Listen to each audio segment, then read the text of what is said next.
Everyone, मैं प्रशांत students point पे आप सबका स्वागत करता हूं। बिहार बोर्ड मैट्रिक एग्ज़ाम 2025 की तैयारी में हम लोग सुपर 6 प्रश्नों को लेकर के आए हैं, जिसमें आज समरूप त्रिभुज पाठ है और उसके सुपर 6 क्वेश्चन जो कि आपके एग्जाम के लिए अनिवार्य हैं। देखते हैं क्वेश्चन नंबर 1। सभी डैश त्रिभुज समरूप होते हैं। सभी कौन से त्रिभुज समरूप होते हैं? अर्थात वैसा त्रिभुज जिसका माप स्ट्रक्चर बराबर होता है उसे ही हम लोग क्या कहते हैं? तो समरूप कहते हैं। समरूप का मतलब एक रूप का। तो देखिए, समद्विबाहु यानी दो भुजाएं बराबर होती है, विषम बाहु तीनों भुजाएं अलग अलग माप की होती है। ये है समबाहु यानी कि तीनों भुजाएं बराबर, अर्थात सभी भुजा बराबर, तो ये होता है भाई समरूप त्रिभुज। चलिए पढ़ते हैं अगले प्रश्न की ओर। कह रहा है दो समरूप त्रिभुजों की भुजाएं 4/9 है। कितनी है? 4/9 है। तो इसके क्षेत्रफल का अनुपात क्या होगा? देखिए, भुजा का अनुपात है तो क्षेत्रफल का अनुपात क्या होता है? तो हम लोगों को पता है कि भुजा स्क्वायर बटा भुजा स्क्वायर, यानी 4 का स्क्वायर अनुपात 9 का स्क्वायर कीजिएगा। 4 चौका 16 अनुपात 9 81। देखिए कहाँ है भाई? तो 2:3 ये नहीं है, 16:81 ये है। बढ़ते हैं अगले प्रश्न में। कह रहा है आकृति में यदि DE समांतर है BC का, DE समांतर है BC का, तो EC का मान होगा। देखिए, अगर BE समांतर है, DE समांतर है BC का, तो हम लोग को पता है AD बटा DB बराबर AE बटा EC होता है। 1.5 मान भरिए, और ये दिया है 3, ए दिया 1, इसी आपको ज्ञात करना है। देखिए दोस्तों, काटिएगा तो कितना होता है?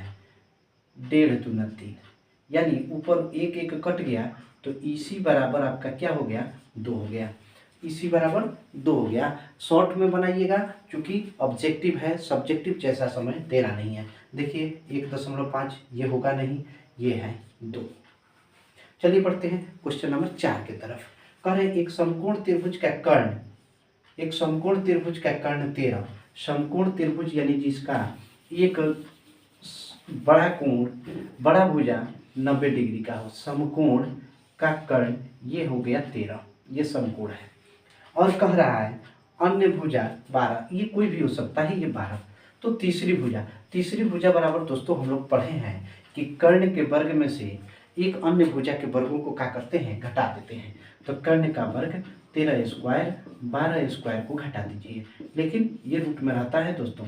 तो 13 13 169 - 144 = 25 का वर्गमूल होता है 5। देखिए 4 3 6 5 5, ये ऑप्शन आपका हुआ सही। चलिए पढ़ते हैं क्वेश्चन नंबर 5 में।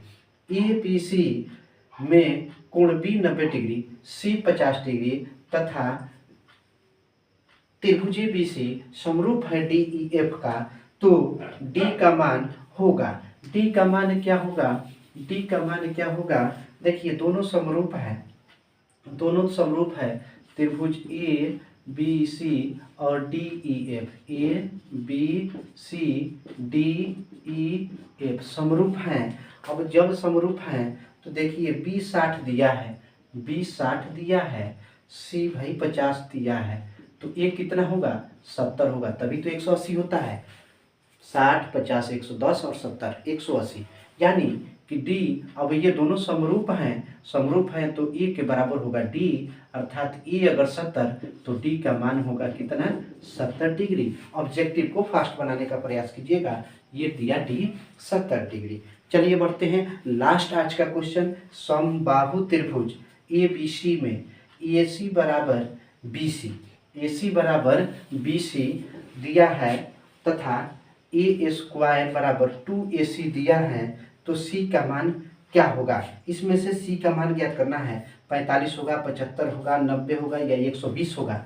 आइए बनाते हैं और देखते हैं। थोड़ा सा ये भाई इंपॉर्टेंट प्रश्न है, इस पे तो थोड़ा सा हल करना पड़ेगा और समय देना होगा। देखिए भाई, दिया है आपका AC बराबर BC, AC बराबर BC दिया है दोस्तों, AC बराबर BC। दोनों तरफ हम AC को क्या करते हैं भाई, AC बराबर BC दे दिया तो हम क्या करेंगे, दोनों तरफ वर्ग कर देते हैं। दोनों तरफ वर्ग कीजिएगा, AC स्क्वायर BC स्क्वायर, दोनों बगल AC अब जोड़ दीजिए, AC square plus AC square बराबर BC square plus AC square. दो गो AC हो गया, दो गो AC स्क्वायर हो गया, ये हो गया BC square plus AC square. अब देखिए दोस्तों, यहाँ दिया है आपका 2AC स्क्वायर की जगह पर क्या दिया है, AB, तो यहाँ लिख देते हैं AB स्क्वायर बराबर BC square plus AC square. अर्थात AB जो है सबसे बड़ी भुजा हुई, और बड़ी भुजा के सामने का कोण बड़ा होता है, ये हम लोग पढ़े हैं। अर्थात अगर इस तरह का तस्वीर बनाते हैं तो A और B ये होगा, क्योंकि ये सबसे बड़ी भुजा है, और तब ये होगा C, यानी बड़ी भुजा ये है, तभी तो इन दोनों के जोड़ के बराबर है। तब यहाँ होगा कितना, 90 डिग्री, 90 डिग्री, तभी तो कर्ण का वर्ग अन्य दो भुजाओं के वर्गों के जोड़ के बराबर हुआ, यानी C हो गया भाई 90 डिग्री। आपका ऑप्शन C है। चलिए, इसी तरह के वीडियो के लिए हमारे चैनल पर बने रहें। मिलते हैं अगले टॉपिक में, तब तक के लिए जय हिंद।